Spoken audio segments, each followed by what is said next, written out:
I had to fire almost every single salesperson we ever had. I later learned that they need to know a little bit of the technical stuff, just enough to kind of make conversation and stuff. Knowing how to close and that kind of thing, it's a special skill that you can't just hire a marketing person at a university or whatever and think they're going to be able to know how to close a sale. Probably they won't.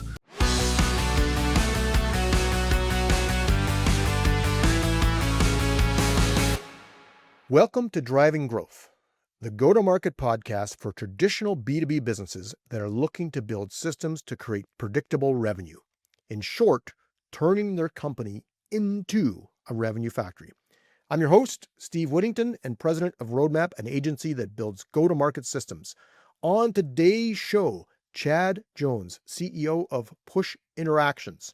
Chad is going to talk to you about how he started way back with Apple and where he's gotten to over his 15-year journey. We are super excited to have him on the show. Chad, welcome to the show. Full disclosure, you were on a previous podcast that I had done years ago when we both lived in the same province. Great to have you back to the new show, Driving Growth. I'd like you to sort of tell us about your business journey, because it's a fascinating story, and how you took an idea and then turned it into a revenue generation machine. And just talk about that and some of the pivotal moments along the way, so we get some context before we dive into what you've been doing for revenue generation. So take it away, Chad. Sure. If we go back to kind of the start, so after when I was about to graduate from university, I decided that I wanted to work for Apple because Steve Jobs seemed like a very interesting person. It wasn't as popular as it became later, but obviously you guys know about him now. Anyway, so I decided to go work for Apple. It was very difficult to get in there, but I did eventually get the job at Apple. And so I was working at their central headquarters in California, 2 buildings over from where Jobs is. And I worked there 5 years. Towards the end, I realized that I would be better off running my own business rather than doing things that might be worth $1 million to a company like Apple, but you may not even get a raise from doing that, right? And so, I planned my escape, if you want to call it that. And then I left. And so it was right around the time of the iPhone was coming out. And so basically once the iPhone was released, we worked on the first in Canada, third in North America iPhone programming class. And out of that, I was able to hire a lot of those people. We also got a lot of media attention from that. And so I got calls from across Canada about, can you build an iPhone app for us or whatever, right? And so that was kind of the start of the business. And I've actually, like people from that original class, I taught classes since then, but from that original class still work at my company today. So that was 15 years ago. Yeah, it's been a journey. And I mean, when you look at that, you kind of had first mover advantage in Canada and were unique. And that was the original driver, or the magnetic pull, Yeah. to get you business. Yeah, because programming the iPhone was actually very similar to what I did when I was at Apple, and it was a special thing that really nobody it's a special skill that nobody really knew unless you worked at Apple or worked on Mac applications, because nobody did, right? It was a very small market. And so when the iPhone came out, I knew everything there was to know about it, and so it was very easy for me to take that step, and it was a very special skill at the time. Yeah. Now you changed your name along the way. Yeah, yeah. So we started it as a college mobile because we built an app for the University of Saskatchewan that was part of the big media publicity, right? I got contacted by a lot of universities that wanted to build things, and we did build a few things for universities. But what I found was um, the sales cycle with a university, say, is a year, right? Right. And so you're as a small business, you don't want to wait a year to find out if they're interested or not. And then it's a very long and painful sales cycle, and you may not get anything out of it, right? So that's when I decided to kind of get out of that market. And it was a very tough market anyway. And so we just started building applications for different people. It really became financial, became a big one. We did a bunch of stuff with a lot of different banks, and then just other markets, all kinds of things, and entrepreneurs. Entrepreneurs probably been something like 30 to 40% of our business over the years. Right. So you came out of the gates, had a lot of media attention. You were called college mobile. You were going after educational institutions. Yep. That was your ideal client profile, so to speak. What you learned, even though you had product market fit and message market fit, because they're all lining up to talk to you, the sales cycle was just so long that it wasn't a really good business model. Yeah, and then when we went to pivot, like, I would say, well, we're going to charge you a high price for this, and they would say, well, you're a bunch of college kids. Why are you charging me so much R- money? Right. And it's like, well, that comes from the college mobile name, right? Right. And so if you don't want to charge more, you're not going to be able to they're not going to want to think you're a bunch of college kids because they're not going to want to pay more for that. So, Which leads into one of the very big foundations in a go-to-market is making sure your brand positioning is where it needs to be to match where you want to sell to, and then line up so that there's a value prop for your ideal client profile. So you had to disassociate yourself from that, which is why you're called push interactions today, and and then so you could have a brand positioning to get into the private market and financial institutions, stuff like that. Yeah, for sure. You want credibility, right? So along the way, there's this revenue evolution that's occurring, right? So now you're now having to go to the private market, and you've done this shift from incoming coming to you to probably doing a little bit of outbound type of work to get these different types of clients. So talk about that, how that shifted, salespeople came on, that sort of thing, as you started to drive your revenue. yeah, so initially all we had was a one-page website, and that was enough because we were the only people you do a search. We were going to be the first results. But over time, we had to build our website and then actually have people answering the calls. It wasn't just always me. You had to evolve from being founder-led sales, where you're taking all the calls, answering all the questions, Yep, to trying to download that into a salesperson. yep, And there's been some hits and misses along the way, yep. from what I understand. So talk about that process, about building that alignment between you, founder, and your sales and marketing teams. Yeah, it's been really, really hard. I had to fire almost every single salesperson we ever had. I later learned that they need to know a little bit of the technical stuff, just enough to kind of make conversation and stuff. Knowing how to close and that kind of thing, it's a special skill that you can't just hire a marketing person at a university or whatever and think they're going to be able to know how to close a sale. Probably they won't, and then that just might be turned into a bad hire. But yeah, we've tried a number of things over the years, and if we had a stronger sales team from the beginning, I think our company would be doing a lot better. But I had to carry a lot of the sales myself. I was the primary salesperson for a long time, which I don't even enjoy sales at all, but you have to do it, right? So Right. So what would your advice be to other founders? Because that's like founder-led sales is a big thing nowadays, and it's a challenging thing for folks to let go of. I mean, I struggle with it myself, to be honest, and building up the capacity in my organization where I have four sellers, so it's not just all on me.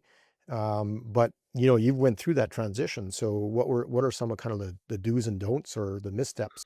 I would say if there's really big opportunities that you definitely don't want to delegate those. Mm, I guess it's fine to say it. I mean, we were very close to landing Lululemon as a client, and we didn't because I delegated it to someone else that right. I eventually fired, right? And that's just one example. There were plenty of other companies that are big names that we could have had if I had done the sales myself or something like that, right? Been involved in the sales cycle. So Yeah, really it's and I've done this throughout my career as an executive, is I always came in for the big ones as the executive vice president in my previous life to help support that sales process. It shows the company that you're dealing with that you're serious, that you're yeah. giving attention, that sort of thing. And then founder led sales, like never keep your hand off the tiller, so that you're always involved in it. And so it's like the lesson here is, as a CEO, you're always going to do sales. It might mean you're always going to be responsible for it. You might not be doing all the activities required to get things to a certain point, but you got to keep your hand on the tiller so you can come in and help close as a sales Yeah, rep. and it's not that I was uninvolved with the Lululemon sale, for example, but, I was more just giving advice, right? And so but that was one I definitely think would have closed if I was involved the whole way through. The market is definitely shifted over the years, but I mean, in terms of the company, I think we're doing better now than any time in the past, even in those first years when we get, 15 calls a day. Right. So what would you attribute to that? Obviously, you've got a bunch of data around who your ideal client is. You've got a secure sales force in place. And I would argue that you've got market message fit. So three things to unpack there. And you're claiming doing better than I've ever done. Well, yeah, I would say for sure this year's the best years probably. We've been able to, increase prices over time, with our clients, and we get more clients. And the clients that we get, we typically keep forever. I mean, I've got clients that are over 10 years with us. I signed a client 12 years ago, and we just did a new sale with them for, it wasn't quite 10K, but it was, some large, significant amount of money. And it was just an add on to what they already have, very, and it was like, I probably spent 3 minutes on the sale, Right. Right. So, I mean, the lesson here is when you actually sell to a person that's a good fit for your organization, your churn, and I've seen this all the time, the more of a fit of who you sell to, your organizational churn goes down. Your not recurring, but reoccurring revenue goes up. So you keep building this book of business and that continues to grow. And so then, obviously your sales are going up because you're building this foundation of reoccurring accounts. And then you're just talking about how easy the account management and the account sales are because you're a trusted advisor, they're a good fit, way you go, right? So it's a matter of managing those kind of things. Hey, I just wanted to take a moment to remind you that everything we're talking about is available in our Revenue Factory Toolkit. Go to weareroadmap.com/podcast and find it there today. Download the mathematical models, download the deck with all this information, and start building your go-to-market system. Now let's get back to the episode. You've gone through a change in your brand positioning. How would you say your messaging now is? Like what's the messaging that moves the market, that gets people to pick you, and how did you come to it? Because you're getting better clients, you're doing better than you ever have done. So what is that magnetic pull that you've sort of figured out? I think actually it's, like I was trying to convince people before to move forward, and now I just kinda lay it out and say, "Here's your options, and it's up to you to make your choice," kind of thing, you know? Right. And will definitely not be your cheapest choice, that if you want something super cheap, then, you're gonna wanna look elsewhere. But here's what we got for you, and if you wanna move forward, then that's great, and if not, then, that's fine too. As before I was trying to, I wouldn't say hard sell, but it was I would try to push them a little bit more, not just kind of laying it out matter of factly. Yeah, so you're doing process-led selling. Like we're been around for over 15 years. We're experts. Here's our process. Here's what to expect. Here's how it happens. Obviously we've got all these clients that have been doing stuff. Here's all the other apps that we've done to prove the quality of our work and the level that we're at. And because you're getting the ICPs to come to you, it's kind of an easy fit. So Yeah. that's good stuff. Um, one thing I was interested because there's a lot of chatter, and you would have insight in this because of the clients that you deal with, and you can't say names, but a lot of folks think that hey, they're going to build an app and it's going to be a money making machine, right? You know, um, and so you've seen that, and clearly you've had clients come to you say they have an idea and they say it's going to generate X, and you could probably already tell where there's missteps in their strategy that doesn't have a hope from with the years of experience you have. Yeah. So what are some of the things that you've seen, like I'm going to say strategic missteps that people have when they think they have an idea that's going to generate revenue. So why is it that that's not going to come true? It's definitely just assuming you don't have to spend money on marketing and sales. So, of the 15 years, honestly, there's one app that really sticks out in my mind that it was the best app we ever did in terms of something that should sell in the market. Even today, there's nothing quite like what this person had us build. Okay, it was that unique and special, and I think it really had uh, a good thing. And this guy was just an inventor, right? So he just did inventions, not just in software, but all over the place. And so came to us, we built his app, didn't spend $1 on marketing or advertising or sales. Didn't spend $1 on it. Now I spent a ton of money building the app with us because it was a very involved thing. But never spent a dollar, and then he never got the sales he was looking for, and then he just abandoned the project like right away. And I was like, this is probably the best idea I ever saw. And he would approach us with, and you didn't spend $1 on marketing and sales. And I told Right. him to do it, and he just I don't know, he just thought that it would just mad money would just arrive on the Right. doorstep. Yeah, yeah, if I build it, they will come, right? Yeah. And the truth of it is that, no matter how good your product, your service, any of that stuff is, you need to resource your go-to-market.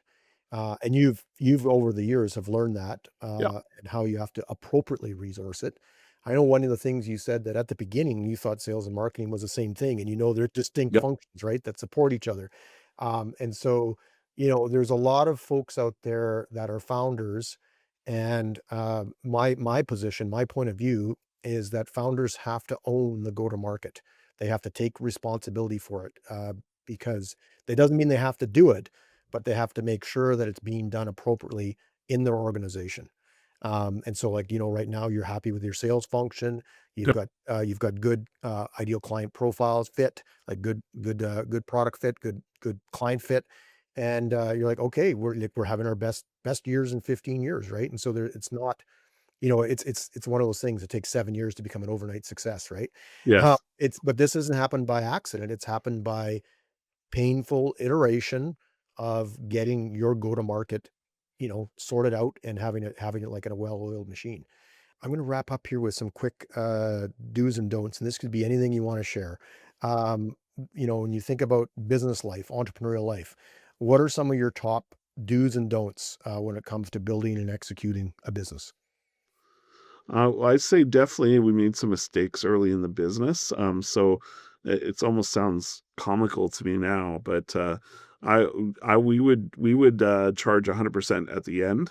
So we would do Mm, the entire work, deliver the final product, and then we would go look for the money, right? Well, that allows people who are either just want to take advantage of you or unscrupulous to really stretch things out and cause a lot of problems, right?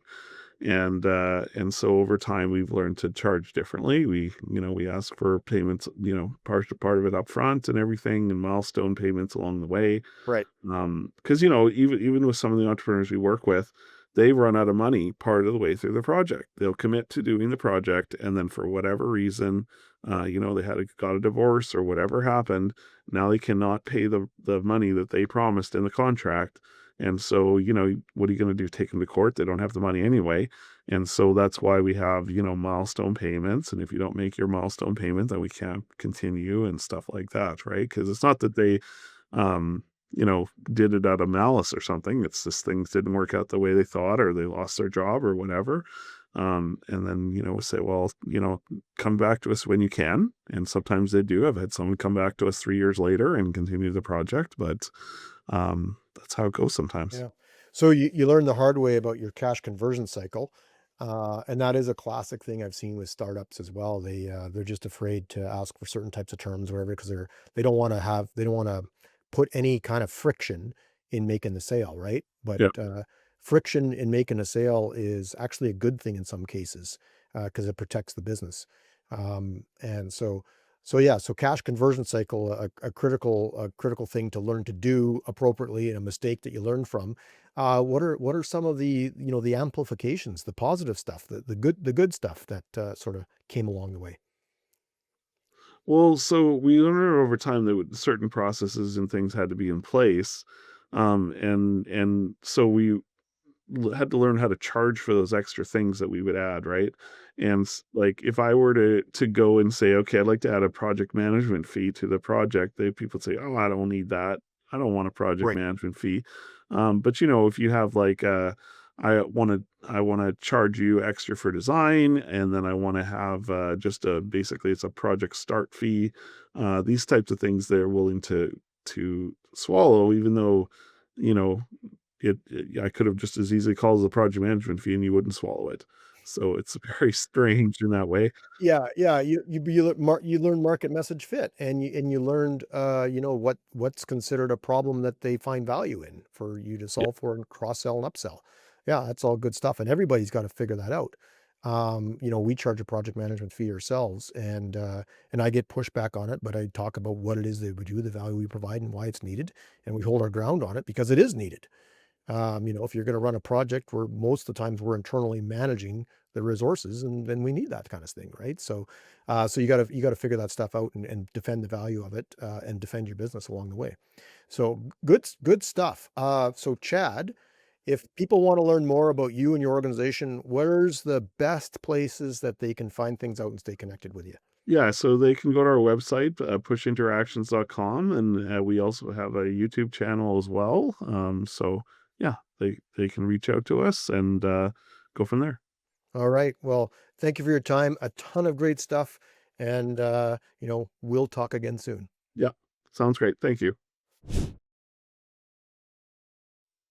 So that was a great conversation with Chad, and it really highlighted the need for a CEO to own your go to market system.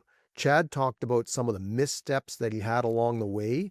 And, when he backed away too much from his business development process, his organization hurt. And so now what he has developed is a strong revenue generation team, a good account management process, understanding who their ideal client is, and product market and message market fit. Really critical lessons for organizations to reflect upon how they are showing up and how they are doing in the marketplace. So if you'd like what you've heard, go to weareroadmap.com/podcast to download the Revenue Factory Toolkit, in which you will receive mathematical models and a framework for building your go-to-market system. Also, subscribe to the show wherever you get your podcasts.